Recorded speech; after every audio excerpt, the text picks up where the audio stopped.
프라임 사업용 오피스 시장은 지금 미국이랑은 정반대긴 합니다. 미국은 여전히 테크 기업 중심 기반으로 재택이 보편화돼서 심한 경우에는 임차인이 반이 비어 있어요. 안 들어와 회사가. 한국은 7월부터 전부 회사 출근하세요 하니까 지금 여의도 강남에 공실이 없거든요. 꽉 차가지고 이런 프라임 빌딩은.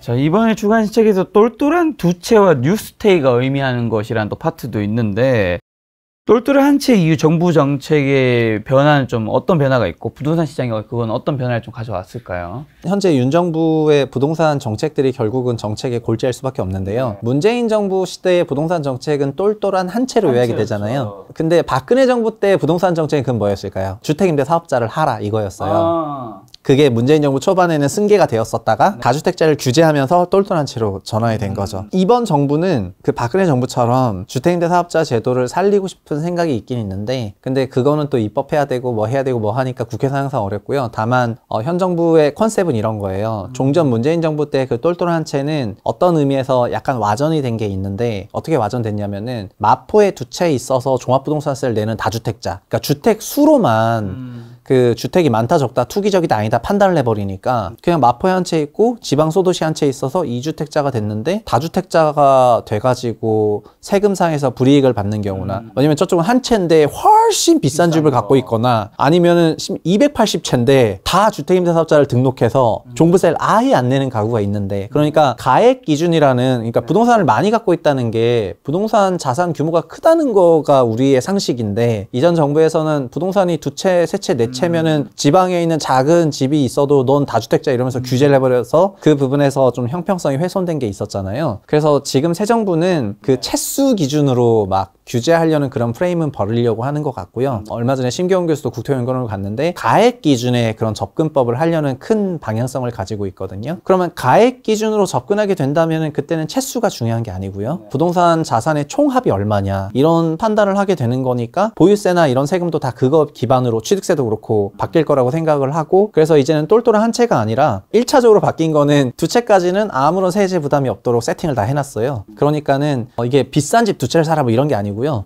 이제 채수에 너무 옥죄일 필요가 없고 두 채까지는 현재 열려져 있고, 그리고 앞으로 변화에 따라서 결국 여러 채가 되더라도 가액이 그렇게 높지 않다면은 그거는 이제 괜찮은 포지션이라고 세팅을 해줄 수가 있고, 이런 방향성으로 가고 있기 때문에 그런 걸 좀 잘 지켜보면 좋겠다는 내용을 책에 담았습니다. 그리고 2024년 총선 전후에 부동산 시장에 좀 어떤 변동 사항들이 있을까요? 뭐 규제 완화, 주택 수요, 또 다른 문제 발생 등 총선이 어떤 영향을 주는 것들이 당연히 있겠죠? 네, 아까 총선 얘기를 했고 그 전후를 얘기는 안 했는데 그 경과 조치를, 윤 정부 부동산 정책 중에서 공공신도시 말고 가장 대표적인 입법이 노후계획도시법이라는 게 있습니다. 노후계획도시법은 1기 신도시 재건축법을 공약을 노후 계획도시로 갈아서 한 거고요. 그 80년대랑 90년대 지어진 총 주택수 진짜 엄청 많은데 총 440만 호의 주택을 재건축을 속도화하겠다는 게 노후 계획도시법의 본질입니다. 지금 안전진단, 이 주변에도 아파트들이 많이 있는데 재건축에서 제일 걸림돌이 안전진단이거든요. 안전진단이 걸림돌인 이유는 구조점수 비중이 좀 높아가지고 90년대 지어진 건축물들은 정밀 안전진단 통과가 거의 안 돼요.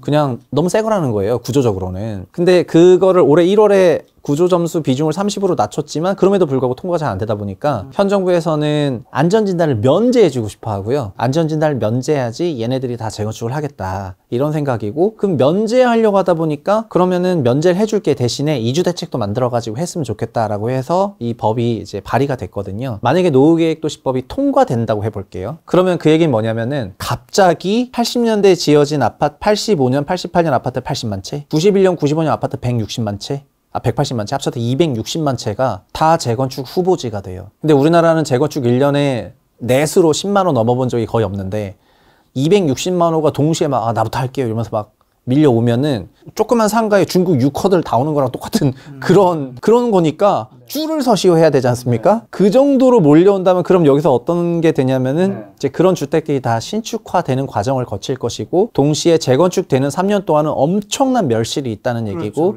그 멸실이 임차료를 건들고 막 이런 거대한 시장 변화가 생긴다는 거예요.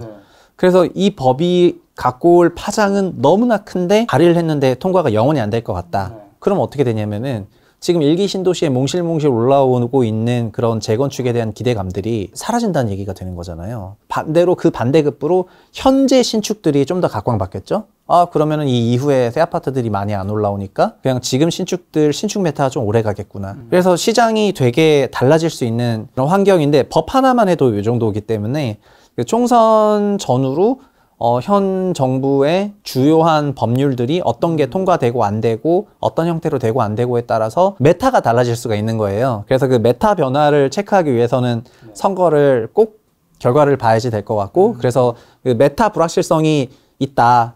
저는 리그 오브 레전드 게임을 좋아하는데 리그 오브 레전드 게임이 계속 메타 패치를 해요. 원딜을 세게 만들었다가 뭐 미드를 세게 만들었다가 그 패치 하나에 따라서 챔피언 선호도 달라지고 게임판이 완전 달라지게 되는데 그 법은 다 그 메타로 생각하기 때문에 그런 게 달라질 것 같습니다. 자, 그럼 오늘 이제 전반적인 얘기는 사실 뭐 우리가 주거 측면에서 이 아파트라든가 이런 쪽이 많은 걸 여쭤봤는데 이제 상업용 오피스텔이라든가 아니면 뭐 상가라든가 지산이라든가 홍화 빌딩 이런 쪽은 어떻게 보시나요? 비주거 쪽에서 굵직굵직한 거는 뭐 소위 프라임 빌딩인데 우리 개인이 이런 연면적 10,000제곱미터 넘어가는 프라임 빌딩을 사긴 어렵죠. 근데 이런 건물들이 리츠를 통해서 그 상장이 되어 있잖아요. 그래서 뭐 NH 프라임 리츠나 뭐 신한 알파 리츠 이런 리츠들이 이런 건물들을 많이 가지고 있거든요. 직접 갖고 있거나 재간접으로 갖고 있는데 국내 사업용 일단 프라임 사업용 오피스 시장은 지금 미국이랑 정반대긴 합니다. 미국은 여전히 빅테크 테크 기업 중심 기반으로 재택이 보편화돼서 이런 사업용 프라임 빌딩 공실률은 엄청난데요. 공실률이 막 20% 평균이고 심한 경우에는 임차인이 반이 비어 있어요. 안 들어와 회사가. 그리고 이게 1년 넘게 이어지고요. 그러니까는 막 위워크 망한다는 얘기 나오는 거고요. 한국은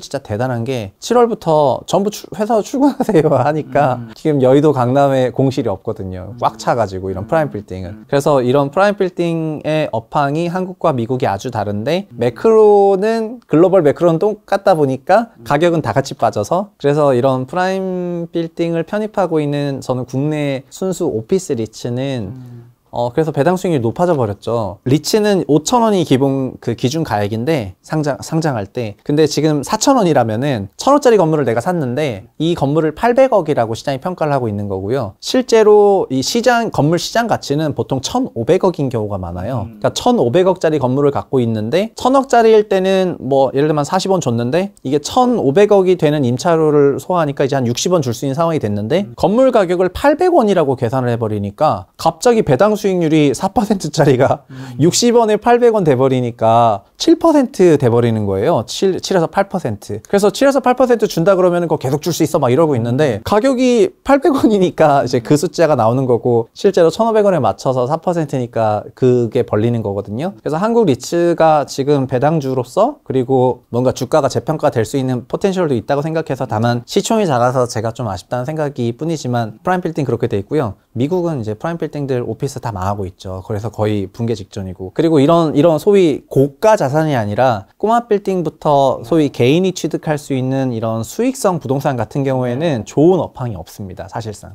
그냥 거의 제대로 돌아가기가 어려운 환경이에요. 이런 프라임 빌딩에서도 자산 가격 거품 논란이 있었지만 기관 투자자를 중심으로 수익성 베이스로 평가를 했기 때문에 오버슈팅 되지 않았었는데 일반적인 사업용 꼬마 빌딩류라든가 이런 형태의 자산은 이들도 원래는 월세를 받기 위한 자산이었는데 이게 올라가다 보니까 사람들이 이자비만 충당할 수 있으면 매각 차익으로 벌겠다고 생각하면서 아파트 투자 그 이론이 이들 시장에 들어가 버려가지고요. 그래서 그냥 가격이 진짜 지난 한 3년간에 거의 다 2배씩 뛰었거든요. 그 2배씩 뛰었는데 대출금리 80% LTV에다가 대출금리가 2%일 땐 문제가 없었지만은 지금 대출금리 5, 6%니까 이제 1드는 2%밖에 안 나오고 다 마이너스 자산이고 그러니까 여기는 이제 거래가 안 되고 있는 상황입니다. 그러니까 요거를 공급하려고 했던 그 시행사들도 이제 물려 있는 상황이죠. 지산이든 뭐든 이제 다 물려 있는 상황이고요. 기존 시장도 횡보 중인 거고. 그래서 비주택 시장이 지금 전체적으로는 좋지 못하고 오직 현금 흐름 기반으로 일드 따먹기를 하려는 그런 프라임 빌딩 시장만 아주 우호적이거든요. 결국은 부동산이라는 게 뭐 현금 흐름 창출 자산이냐 매각 차익을 노리는 그 자산이냐에 따라서 많이 달라져 왔었고, 이 매각 차익을 노리는 형태로 가면 갈수록 단기 이자만 지급하고 나중에 팔 때만 비싸게 팔면은 다 익스큐즈가 됐기 때문에 그런 투자를 많이 했었는데, 이 아파트에서 많이 이런 식으로 했었잖아요. 근데 비아파트 쪽도 전부 이렇게 점령해 버리니까 요 시장 원래 그런 시장은 아니었거든요. 그러니까 완전 엄청난 오염이 있는 상황이고 그냥 함부로 진입해서는 안 좋을 것 같습니다. 상업용 부동산 내년에도 좀 안 좋다고 보시는 것 같네요. 상업용 부동산에서 프라임 빌딩만 좋게 보고요. 네, 나머지는 안 좋게 보고 있습니다. 요즘에 뭐 점차 꼬마 빌딩 이제 아무래도 대출 많이 끼고 사시잖아요. 네. 70에서 80% 최대. 네. 이제 그런 것들이 매물이 조금씩 나온다는 얘기도 들리던데 맞나요? 네, 그게 이자를 내게 보고 못 내죠. 네. 어느 정도냐면은 50억짜리 건물을 종전에는 15억 정도를 평생 모으신 60대가 회사 생활하고 은퇴 자금에서 60대가 35억을 빌려셔가지고 50억짜리를 사서 그 건물은 2억 정도를 벌었거든요. 그러면은 35억 대출에 3% 금리, 3.5% 금리로 빌려서 1억 2천만 원 내시고 한 8천만 원 버셨던 거예요. 그래서 이분의 그 소득이 8천 정도로 맞춰져가지고 근데 좀 한 몇 년 지났더니 그 50억짜리 건물이 뭐 50억, 60억도 가고 이러면서 매각 차익도 있고 하면서 소위 건물주 되는 그 스토리였는데 2020년부터는 영 MZ들의 그러니까 그 자산 버블과 함께 젊은 분들이 등장을 했고, 어떤 생각을 하면 뭐 현금 흐름 창출 자산이라 이거 어차피 제로금리로 대출금리가 3%대에서 2%로 내려가 버리니까 이 전체 이 자산이 당장 70억이 가도 문제가 없는 거가 되는 거예요. 그러면 이거 이자만 내면은 70억으로 가는 거니까 50억짜리 그냥 열심히 사면 되겠네 해서 40억을 빌려서 40억을 2%로 빌려가지고 그래봐야 8천만 원이었잖아요. 건물은 2억을 주니까. 그러니까는 60억에 살게요 이런 거고요. 50억을 빌려도 1억이니까 그럼 70억에 살게요 이러면서 이게 100억까지 가버려요. 그래서 지난 20년 21년 사이에 이런 꼬마 빌딩들 가격이 다 2배 뛰어버리고, 그 2배 뛰어버린 걸 보니까 다들 꼬마 빌딩을 투자할 걸 하고 2021년 말에 엄청나게 진입을 하게 되거든요. 그 진입하신 분들이 22년에 기준금리 상승과 함께 대출금리가 6%로 가버리니까 나는 100억에 사서 120억 들 줄 알았는데 그분 입장에서는 이자 부담이 한 3배 증가한 거죠? 네, 100억에 사서 80억을 빌렸는데 2.5%여가지고 2억 딱 빌릴 수 있는 그 건물은 여전히 2억이었고요. 딱 거기서 밸런스가 맞춰졌는데 갑자기 6%를 달라. 그러면은 갑자기 80억 대출이 6%니까 4억 8천이잖아요. 월에 4천씩 내라는 거죠. 그러면은 얘는 건물로 1년에 그러니까 1,800씩 들어오는데 월에 4천씩 내야 되니까 4천씩 초반에 내겠죠. 낼 수 있지. 초반에 내겠죠. 예, 이렇게 올라가니까. 그래서 내는 건데 이제 1년 차가 됐지 않습니까? 이제 1년 차가 됐으니까 이거를 못 버티게 되는 겁니다. 이게 사실은 본 PF 시장, 그 브릿지론 PF 시장에 있는 시행사들하고 동일한 그 포지션이고, 그래서 이 물량을 던져야 되는데, 던지려니까 여기서부터 자연스럽게 현금 흐름 계산이 돼야 되잖아요. 그래서 시중은행 대출금리가 내려가야지 일단은 전체 차입 부담이 줄어드니까 대출금리 내려가는 걸 원하게 될 텐데, 그래서 올해 2분기에 내려갔지 않습니까? 그래서 좀 더 버틸 수 있는 체력이 좀 더 있었다가, 지금 이제 9월, 10월 되면 다시 시장금리 올라갈 거 아니에요. 그러면은 이제 한 1년 지났고 시장금리가 내려갈 거라는 그런 기대가 있었기 때문에 좀 버텼지만은 이제는 1년 됐는데도 안 풀리고 그러면은 암울해진단 말이죠. 그러면서 이런 것들을 던져야 되는데 얼마에 던지냐. 이걸 본인이 100억에 취득했다 하더라도 100억에는 잘 안 팔릴 겁니다. 왜냐면 새로 사는 쪽에서 100억짜리를 80억 대출 받아서 5%에 사도 4억인데 이 건물은 2억이니까 이론상으로는 반값 해야 될 거 아니에요. 그러니까는 그럼 반가에 파실래요? 이러면은 파는 쪽에서는 안 팔려고 하죠. 그래서 경색돼 있고 여기서부터는 이제 그 수요와 매도에 누가 더 절박한 상황이냐 이런 걸로 결정이 될 것 같습니다. 그 꼬마 빌딩을 예시로 들어서 제가 이렇게 설명을 했지만은 오피스텔이나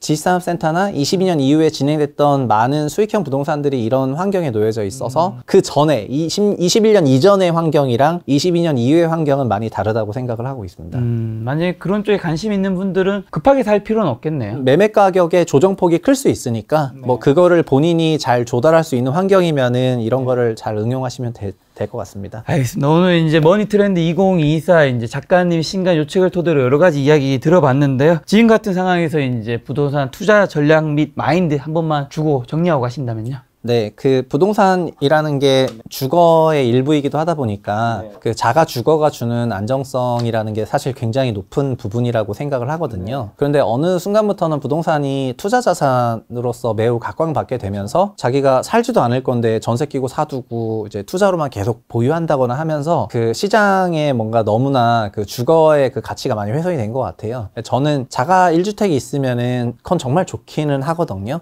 자가 1주택을 하려는 그런 노력 자체를 폄훼하려는 생각은 전혀 없는데, 다만 이 자산이 비싸다 보니까는 타이밍이나 가격을 잘 잡으려는 노력은 다른 어떤 자산보다도 많이 해야지 된다고 생각을 하고, 그래서 지금 현재 수준의 가격과 타이밍이 지난 과거 한 수십 년간의 데이터들과 연구들이 다 있으니까 그런 거랑 비교해가지고 정말 좋은 타이밍이냐 이렇게 생각하셨으면 좋겠고, 그냥 실거래가만 보다 보면은 마치 주식을 차트 보고 투자하는 거랑 똑같은 그 멘탈리티가 되거든요. 아, 실거래가 또 올랐네 이러면서, 주가가 또 올랐네 이러면서 도마뱀의 뇌가 작동하기 때문에 그게 아니라 이제 인간의 자뇌를 최대한 활용하고 싶으시다면은 연구와 리서치를 끊임없이 하셨으면 좋겠습니다. 알겠습니다. 최상욱 작가님의 좀 더 자세한 이야기 듣고 싶으신 분들은 이제 머니트렌드 2024 요 책을 보시면 훨씬 더 전문성 있는 이야기 자세히 볼 수 있지 않을까 싶습니다. 오늘 만난 손님은 최상욱 작가님이었습니다. 지금까지 소중한 시간 함께 해주셔서 정말 감사합니다. 오늘도 김 작가였습니다. 고생 많으셨습니다. 감사합니다.